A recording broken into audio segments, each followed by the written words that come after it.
Hello everyone! After looking at how much support the first video of this series had, I decided to make the part 2 immediately. And with immediately I mean like 1 week later or 2. As I said in the previous video, every single Pokemon has a unique inspiration. Unless you're Venusaur and Vileplume, but shh. So this time we're going for the second generation. This time it's gonna be Johto. The rules are gonna be the same, with just a small addition that we're gonna get once we reach that point. Other than that, it's gonna be the exact same type of video. And because I forgot to beg, I forgot to ask last time, I'm gonna say it right now. If you like this type of content, leave a like, comment, and subscribe. And share with your friends. I'm sure that they're gonna like it as much as you do. So well, without anything else to explain, let's start with, just like the last video, we're gonna start in Pokédex geological order. And yeah, there is a word. And because we're starting the second generation, we have to start with the starter of the grass type. This time being the one and only Meganium. Because Chikorita and Bayleaf do not have any extra inspiration, I'm gonna start straight up with the final evolution. And Meganium, as we saw in the last video, is gonna have multiple inspirations instead of just only one. The first inspiration is in plants. Like most grass types, if not all of them, it is inspired in a specific different type of plant. This time, the geranium. Even though it doesn't seem to be a specific one, the most likely options are between the Geranium maderense and the Geranium sanguineum, but do your research to see which one you like the most. And the other inspiration would be in dinosaurs, more specifically, some of the group of the sauropods. My opinion is that it's based on the Shunosaurus, but it's not like it is guaranteed, it's just the one that seems the most similar to Meganium. Next, we go with the whole Typhlosion evolutionary line, which is 100% certainly inspired by mustelids. However, each of their own evolutions seems to be inspired by a different one. Cyndaquil seems to be inspired by an echidna, Quilava seems to be inspired by a crest porcupine, and Typhlosion seems to be inspired by a weasel or a polecat. In addition, Hisui and Typhlosion seems to be inspired by also volcanic eruptions. And to finish the starting trio, we go with Feraligatr and its evolutionary line, which is inspired by an alligator. Why is it that 2 generations in a row the inspiration for the water type is so uninspired? Like, what did they do to you, Game Freak? Did you hate him? Why? Moving on, with much more inspired Pokemons, we got Furret, which is inspired by a ferret. Yeah, Feraligatr, not even one Pokemon in and they surpass you in being boring. Then we have Noctowl, which is inspired by the Forest Eagle Owl, Lediba and Ledian, which are inspired by a ladybug, and potentially a boxer. And I'm saying potentially because I just don't want to go like 4 in a row with the most boring explanations possible. So I'm gonna keep it like that.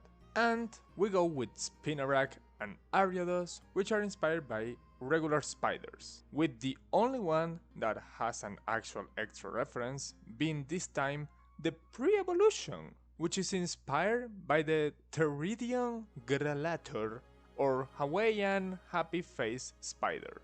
Yeah, he seems happy. I'm still using a flamethrower on you if I ever see you. Now we go with both Chinchou and Lantern, which are both inspired by abyssal fishes. More specifically, in the case of Lantern, in the Certaidae, or the warty sea devils. And for anyone that is an actual extreme fan of the Pokédex, you will notice that I missed a Pokémon. And that's because I wanted to wait up until this Pokémon to talk about it, which is Pichu. You see, after Generation 2, Pokemon decided that sometimes they would add new evolutions or pre-evolutions to already existing Pokemons. For example, Pichu itself. Most of them do not have any particular new inspiration, but sometimes they can. If they don't, I'm just gonna go and briefly mention them. So now talking about the one that I miss, Crobat is inspired by a vampire bat, just like pre-evolutions. Pichu is inspired by an unknown rodent, and Cleffa is inspired by pixies. All three of which are the exact same as their pre or evolutions, just that they added new designs to it. And speaking of baby Pokemons, both Togepi and its evolution in Togetic are inspired by both fairies and Hachinex, which is fun, I guess. Now we go with Xatu, which is inspired by a bird, obviously, but not any bird, but rather the bird representation of a totem, which is a creation of Native Americans to portray certain animals. And now we go with Ampharos, with one of the coolest inspirations out of any Pokemon. The first reference of its evolutionary line is the one of domestic sheep, which, yeah, is a cool animal I guess, but why are you so excited about it?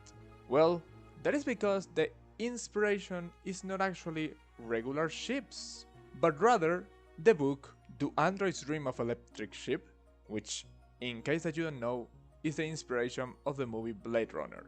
So yeah, we have a Pokemon that inspires Blade Runner. How cool is that? Now with Bellossom, once again it has two inspirations. The first one is that it's inspired by hula dancers, which is a traditional dance of the region of Hawaii. The other inspiration is for a flower, which is the Rafflesia. Yeah, third time that we go for a Pokemon that is specifically inspired by Rafflesias. I hate it here. Azumarill is inspired by both a regular rabbit, but also in Seafoam, which is the reason as to why it has such a unique pattern in its skin. Next, we have Sudowoodo, which is inspired not by a regular tree, but rather petrified wood, which is a specific type of wood in which a portion or most of the regular log is changed by minerals. So yeah, never make the Sudowoodo an actual grass type, please. Now we go with the most mid, Politoed, which is inspired by the Hyla japonica, also known as the Japanese tree frog. We also have Jumpluff, which is inspired by dandelions, Aipom, which is inspired by a regular monkey, Sunflora, which is inspired by sunflowers, and Yanma, which is inspired by a Anisoptera, also known as a dragonfly. Then we have the cuties of Wooper and Quagsire, which both of them are inspired by the Japanese giant salamander. Look at it, how cute it is, it's so cute! Also, going for the new generation of evolutions, it seems that Umbreon doesn't have anything extra outside of the thing that we already stated with Eevee in the last video, but Espeon, on the other hand, is most likely inspired by the Nekomata, which is a Japanese yokai, which it's surprising to me that we lasted like 50 Pokemons without having one. Like in the last time it was like 2 or something like that. Yeah, it wasn't that much, so it's good to see you again, yokais. Yeah.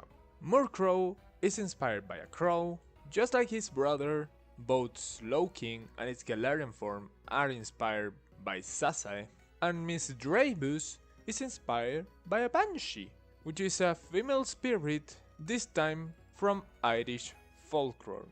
Folklore?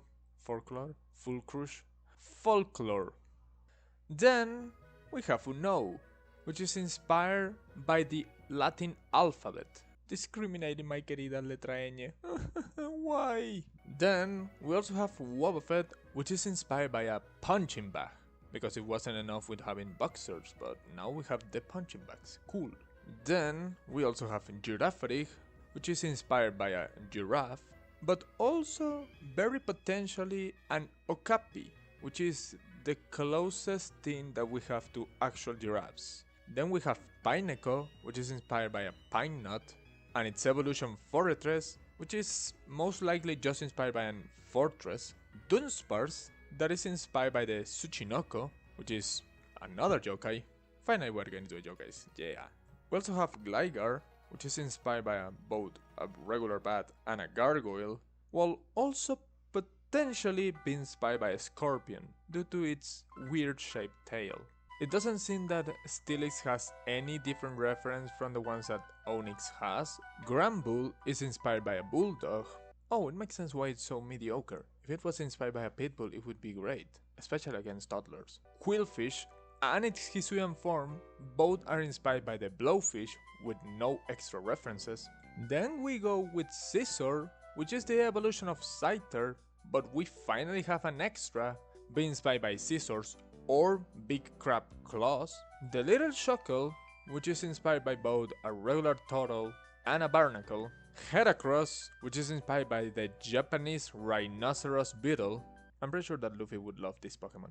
We also have Sneasel and its Hisuian form, which are both inspired by the Kamaitachi, which is another Japanese yokai. Ursaring, which is inspired by the Asian black bear, and a grizzly bear.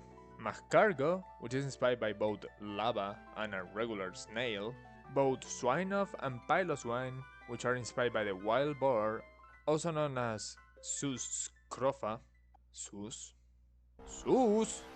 Corsola is inspired by corals, but Galarian Corsola is inspired by the coral bleaching, something that occurs when there's a lot of contamination and the corals turn white and they end up dying, which is a really sad reference. Remoraid is inspired by a Remora, while its evolution, completely related with him, is inspired by an octopus.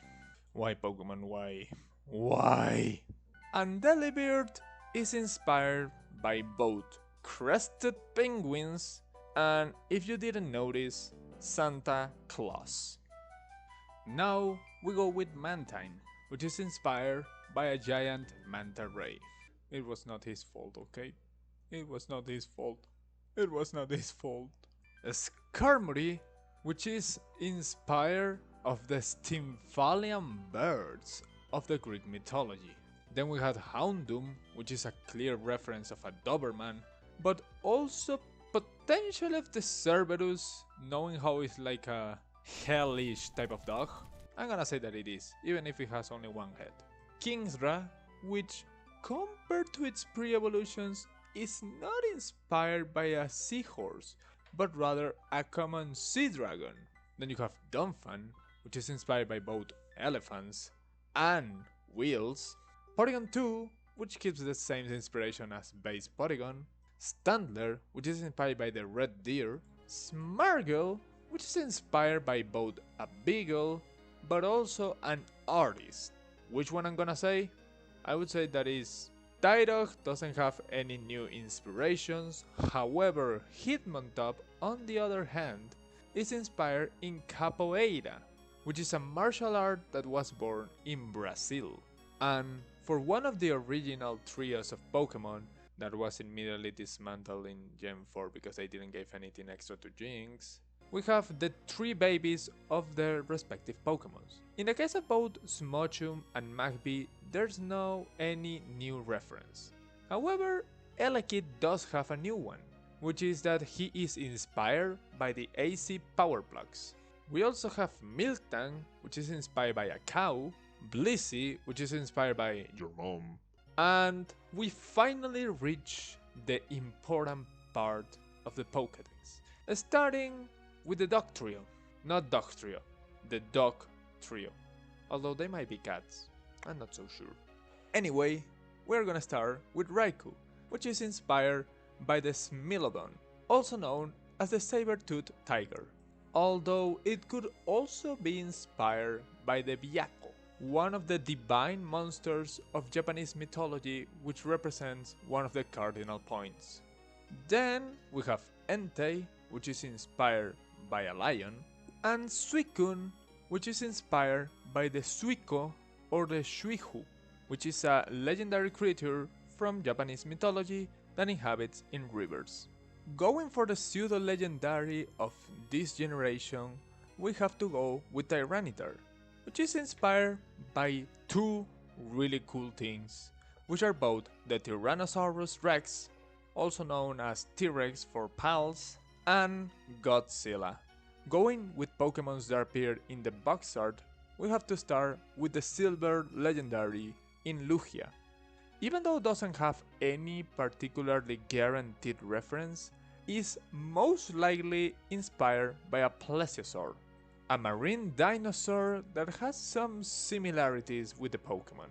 And with the Gold Legendary, we go with Ho-Oh, which is inspired by a phoenix, but not any phoenix, but rather the Fenghuang, which is the representation of the phoenixes in the Chinese mythology. And to finish it all off, we have to go with the only mythical of the entirety of the second generation, this time Celebi. Celebi, according to the creator itself of Pokemon, is just based in nature as a concept itself, which is pretty boring. I think that his head should not be compared with that. I think that thanks to its name, we should at least say the reference of celery, which is, something that you can eat, but also its head, as I'm saying, looks like an onion. So yeah, even though Junichi Masuda itself say that it's just based on nature, I'm gonna take my own ideas and say that it's also based on onions, because at least that sounds freaking hilarious, after going for a Frieza-like final boss in the first generation, now we go with Celebi, which is onion. Yeah, if you ask me, that's pretty damn funny. Thank you guys so much for watching, I hope that you all enjoyed it. After going for the first video, I was uncertain if it was gonna be like well received, but I saw that you guys really loved it. Having probably my highest like to view ratio on my whole channel, so I'm really glad that you enjoyed it. So yeah, if you want more content like this, just leave a like, comment, subscribe. It helps a lot the channel and it helps me to understand that you love it. So yeah, see you next time. Bye bye.